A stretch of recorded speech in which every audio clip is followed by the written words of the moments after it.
C'est la période de l'année que je préfère. Ici, c'est l'automne que je préfère naturellement.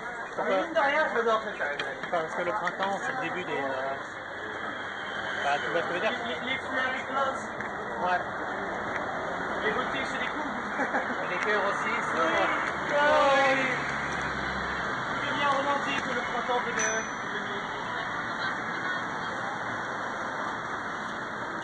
Alors dis-moi dessus, parce que tu me l'as dit, mais je n'avais pas allumé la caméra. Où sommes-nous? Que faisons-nous? Qu'allons-nous faire? Nous sommes donc à la fin de Shibuzori, côté est.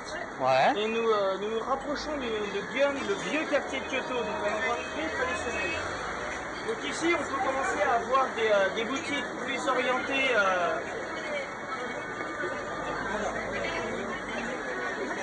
Excuse-moi, j'essaie de voir ça. Kodaiji Entoku. Ah, bien. Je sais pas où c'est exactement. Donc on peut ici voir un peu plus d'articles traditionnels, culturels. Là on vient de passer à côté d'une boutique de véritables thé verts avec la serviette là. Et on peut aussi voir des bonbons.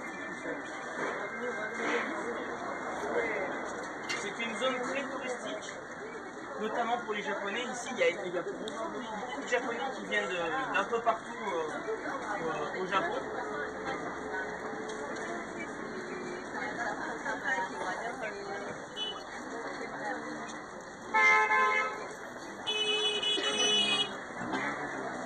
C'est carrément plus le bordel ici. Ouais, je vois ça, c'est blindé.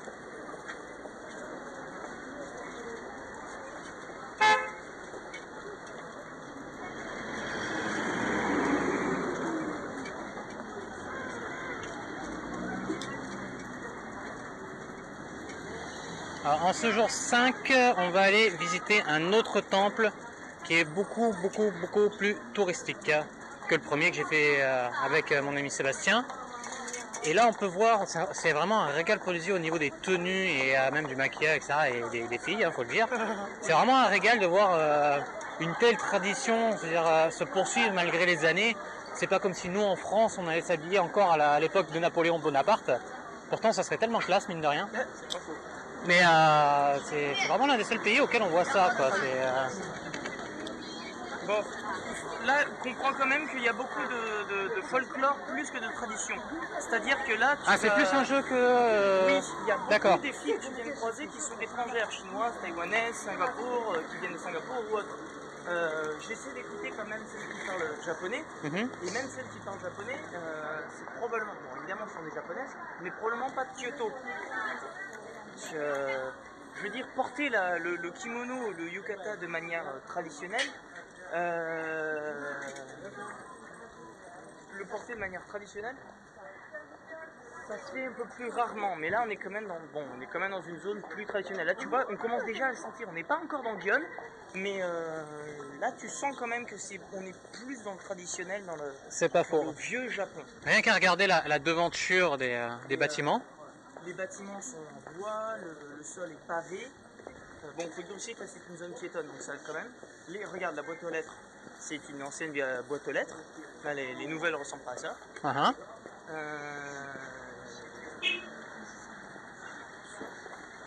C'est une zone piétonne. Ouais.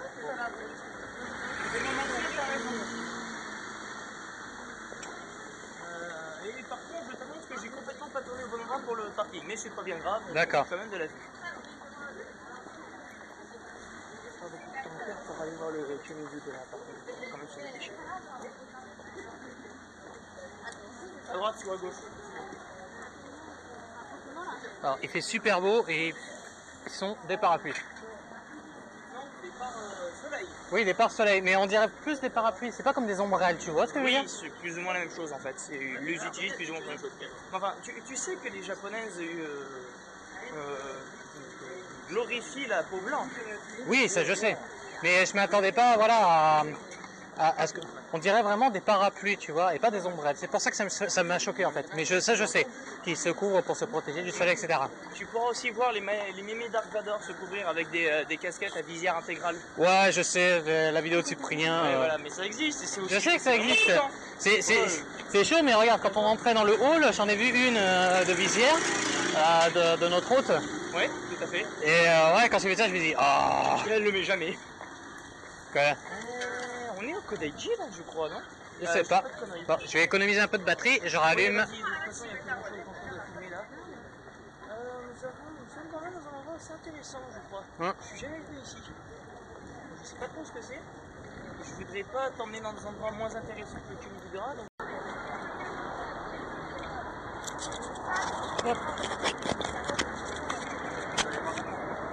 Emilio aussi dans un autre temps pour ce 5e jour.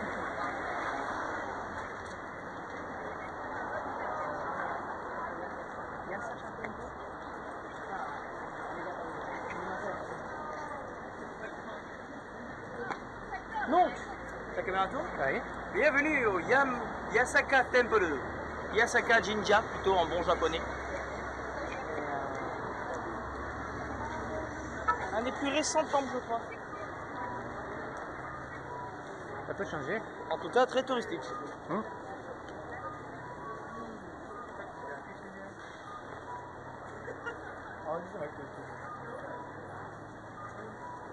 Elle est droite là, je crois, la caméra, non? Ça va, ouais.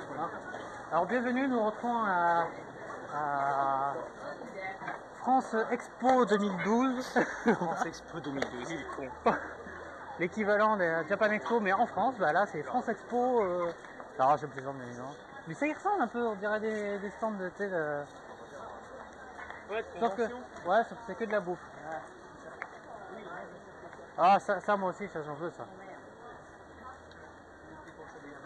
Ah non, moi je veux prendre à côté. Plus bas, vas-y.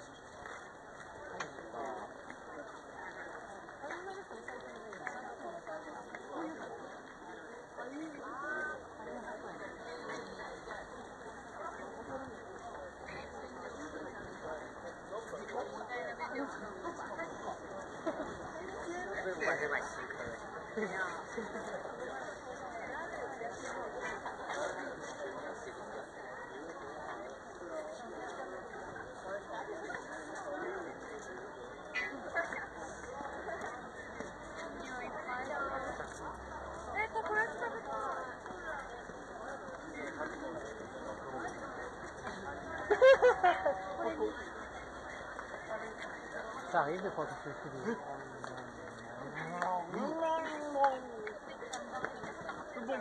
Bon. Moi je veux goûter cela parce qu'on les vend à Japan Expo, enfin du coup, et ça coûte super cher. Et là je veux voir les vrais faits par un vrai japonais.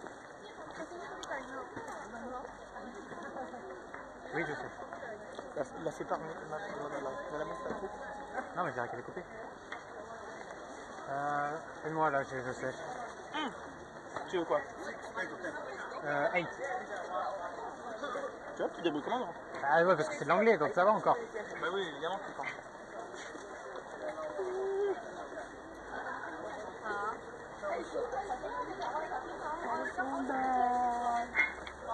Elle est trop haute la caméra, j'ai l'impression, l'objectif.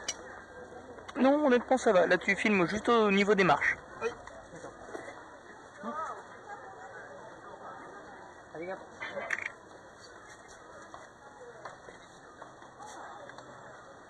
Voilà, donc, pour vous expliquer tout le truc, ça là, ce machin là, à Japan Expo, tu le payes, allez, 10 €, et là encore j'en ai 8 et pas 6. Et là, j'ai dû payer, je crois, 4 €, même, ouais, 3,50 €, un truc comme ça. Et encore, là, c'est cher parce que c'est un truc à touristes. En plus.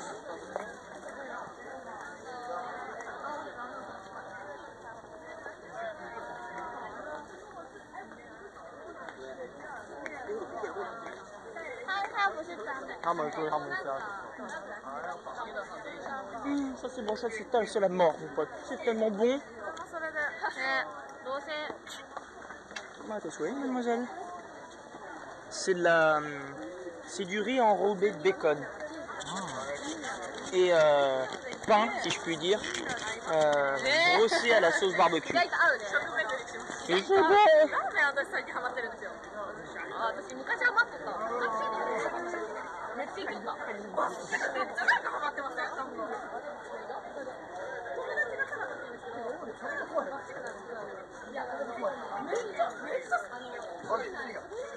Tiens, plein de baguettes. Là, c'est plein de baguettes. Bon, hein.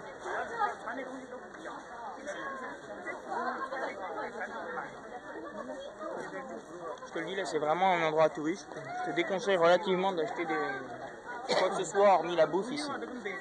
Ah, ouais, ça c'est sûr.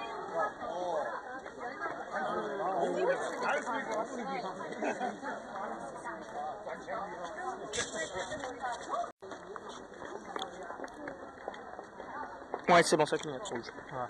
Alors oui, à chaque fois je suis obligé de couper, comme je leur dis, la caméra. Je regarde l'heure et tout pour pas faire des vidéos de 15 minutes, sinon je pourrais pas les poster. Donc c'est assez chiant.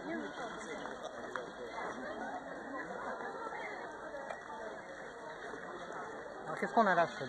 Alors, ça, ce sont des boîtes à la bonne fortune, si je crois bien. Je ne dis pas de bêtises.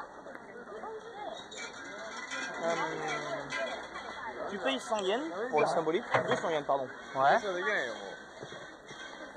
Et tu tires, là, voilà, fin. Tu secoues la boîte et tu en tires un bâton, voilà, c'est ça. Sur laquelle est marqué ta bonne fortune, il me semble. D'accord. Et après? Tu tires un bâton qui va conduire vers un papier. Le papier, ou quelque chose comme ça, je crois. Je suis pas sûr, il faudrait que je demande un peu plus d'informations.